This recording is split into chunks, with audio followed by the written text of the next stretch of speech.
तो अध्यादेश जी आर आम्हाला पाहिजे. त्याशिवाय तुम्ही मागे हटणार नाहीत. कारण आम्हाला त्यावेळेस असं सांगितलं होतं की कुठला कायदा पारित करायचा असला तुमच्या म्हणण्याप्रमाणे मागणी मान्य करायची असली तर आधार लागतो. कायदा आणि घटना आधाराशिवाय चालत नाही. आम्हाला चालवता येत नाही. आम्हाला कायदेमंडळ चालवावं लागतं.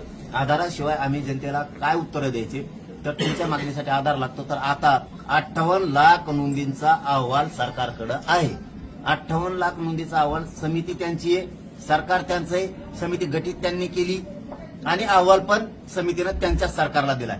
आता तुम्हाला मराठा आणि कुणबी एक जे आर काढायला काही हरकत नाही. आतापर्यंत दिलेले ओबीसी आरक्षण ज्यांना ज्यांना दिलं गेलं, ज्यांना ज्यांना पोटजात उपजात म्हणून घातलं गेलं, कोणाचाही आधार नव्हता, कोणाचाही निकष जुळलेला नाहीये. फक्त पोट जात दिसली तत्सम म्हणून आज घातली. आमच्या तर नोंदी आहेत 58 लाख. त्याच्यामुळे कायदा पारित करावा लागेल. दुसरं, हैदराबादचं गॅजेट आम्ही घेणार आहे. सातारा संस्थांचं गॅजेट आम्ही लागू करून घेणार आहेत. कारण पश्चिम महाराष्ट्र पूर्ण बसतोय त्याच्यामध्ये. आणि बॉम्बे गव्हर्नमेंटचं अंश संस्थांमध्ये इतके पुरावे, इतक्या नोंदी आहेत की अख्खा पश्चिम महाराष्ट्र कोकण बसू शकतो, इतके पुरावे. मग आम्हाला ते पण घ्यायच्यात.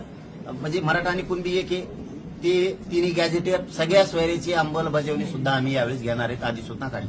राज्यातल्या सरसकट गुन्हे मागे घेण्याचा शब्द त्यावेळेस सरकारनं दिला होता.